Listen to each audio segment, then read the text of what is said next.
Low and Moderate Income Housing Act of 2004 requires that cities and towns in Rhode Island meet a commitment of having at least 10% of their housing stock, 15% for urban areas, yep, be affordable. Communities across the state have not yet met this commitment. What will you do as governor to ensure that affordable housing is available to area residents, regardless of the communities they choose to live in? Well, I alluded to it already, but I'll reiterate it. You know, one of the things I don't think you can have, I call arts an economic development issue. I don't, in no disrespect to the arts, and I'm a strong supporter, as I've indicated at length in that question, we'll continue to speak about. But housing is even perhaps a more important economic development policy. You know, I was just down with the Coalition of the Homeless talking about that issue, listening to incredibly moving and sad stories, but sad stories that reveal strength of folks trying to survive, and talking about the failure of commitments from cities and towns. And that's something as a governor, using the soapbox for lack of a better word, but more so in a planning perspective and working relationship with local leaders to make sure we would get that done. You can't walk away, you can't allow people to walk away from that commitment. There are some even in this very community, more so I think with the prospect had the hospital mergers gone through with however people perceive that there was some concerns that some neighborhoods that we're sitting in now would become gentrified over time. And that's something we all have to remain aware of, but those numbers should be minimal numbers in communities, particularly communities like Providence. And as a governor, I would have a strong voice on that. Along those lines, along those lines, I've already put out a lengthy paper on small businesses, but one of the things I've talked about for the last 2 years is changing the way EDC works. And one of the things I've suggested is to do it like Massachusetts does, is have an Office of Housing and Economic Development to merge the two. So every step that we take, every development that we look at how we're doing across the state and in each community, and that would be a major component to that. And I'm assuming that includes the Neighborhood Opportunities Program? Yep. What is your understanding of what's happening in the homeless community right now? Well, first thing I think of as the Attorney General, having, on a national basis and obviously locally as well, we were out on the forefront in identifying the early collapse in the subprime market.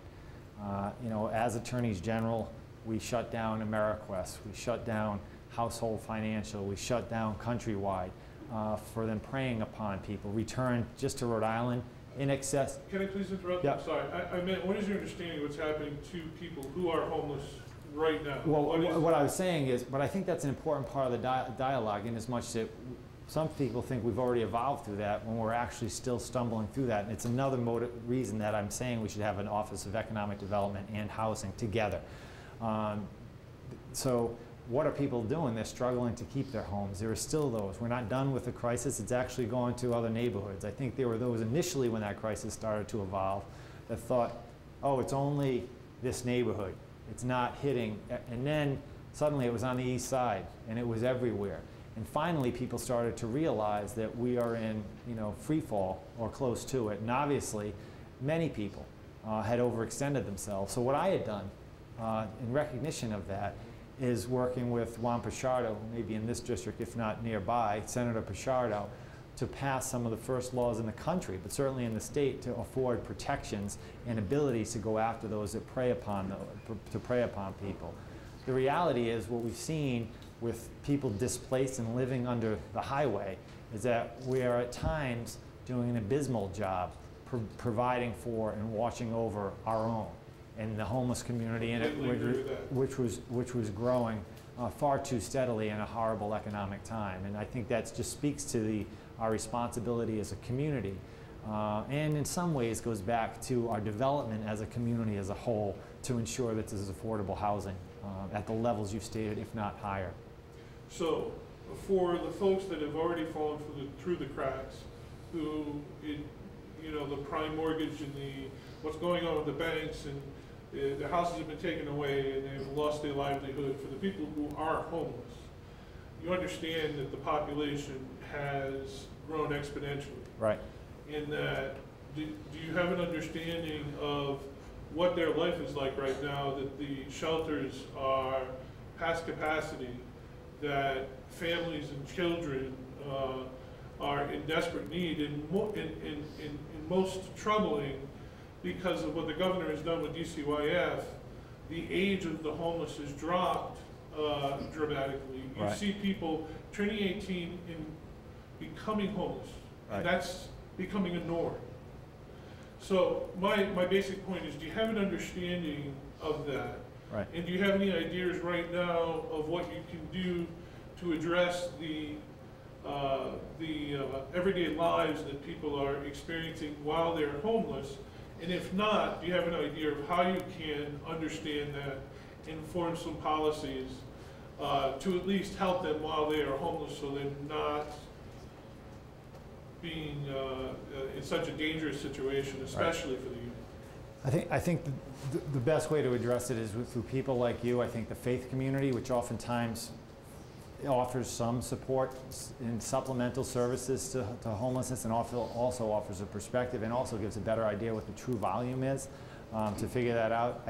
I look at your reference to the governor's steps with DCYF. I mean, one of the steps that I very much objected to at the time, I don't think it's caused anything but ruination of lives on a host of different levels, not limited to the homelessness issue, was when he moved from 18 to 17, charging people. Then even though they moved it to 18, the step that they didn't take, which is ultimately hurting more people, is cutting from 21 to 19, the age at which young people are left off the rolls and pushed aside.